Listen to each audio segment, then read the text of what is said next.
I've never lost anybody that I care about. It's my best friend. Certainly an emotional time. Best friend and co-star Bam Margera opens up and breaks down after the death of Ryan Dunn. It's good to have you with us tonight. I'm Thomas Drayton. The daredevil and MTV star who was killed in a crash in Chester County, certainly fresh in the minds of family and friends. The coroner's report is out and says Dunn and his passenger Zachary Hartwell died from the impact and resulting fire of the crash in West Goshen Township early yesterday morning. Police have done an accident reconstruction and say Dunn's Porsche might have been traveling as fast as 130 miles per hour. 130 when it jumped a guardrail, flew into a ravine, and burst into flames. Toxicology results won't be back for 4 to 6 weeks. Now, Dunn posted this picture on Twitter hours before his death. And now movie critic Roger Ebert is apologizing for what he said about it. Ebert tweeted, quote, "Friends don't let jackasses drink and drive." As you can imagine, it certainly upset Dunn's family and his friends, including Bam Margera. Ebert said in his Chicago Sun-Times blog today that his tweet wasn't intended as cruel, but he added that while it was probably too quick to tweet, he stood by his message. Our Chris O'Connell spoke with Margera tonight. I know the two were very close, Chris. They sure were. Fellow Jackass star Bam Margera was actually in Arizona, Thomas, when he got the call. He said shook his world, informing him that his best friend he considers his brother was killed in a fiery crash about a mile here from Westchester in West Goshen Township. Well, tonight, Margera went back to that crash site for the very first time. It was a very emotional time for him. Right afterwards, he spoke only to us about his friend. I've never lost anybody that I care about. It's my best friend.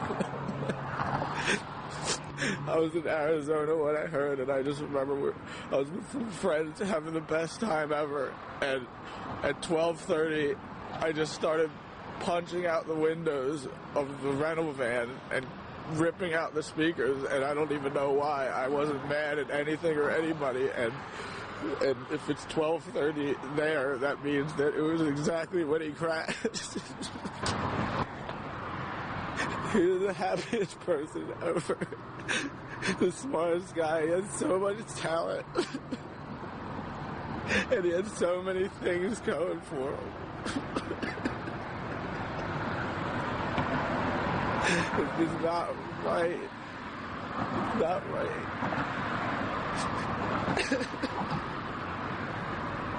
How do you get through this? A lot of people have been worried about you. I can't. Do you know how horrible it is being on an airplane for 6 hours, not being with everybody? You're just stuck on an airplane. No one had any idea about it. It was the worst phone call I've ever got in my life, waking up to that.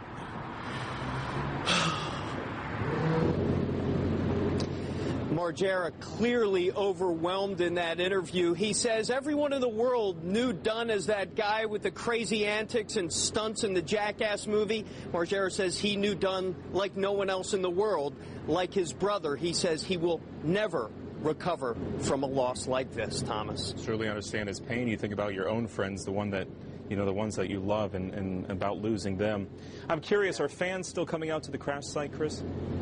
Yeah, perhaps even more today than yesterday. Fans are flocking there, putting down flowers. But one thing we saw in particular was this. People coming to the crash site, fans and non-fans, trying to gather, steal anything they could get their hands on, from broken headlights to parts of the engine block. Some people actually told me they're going to put some of this stuff on eBay and sell it.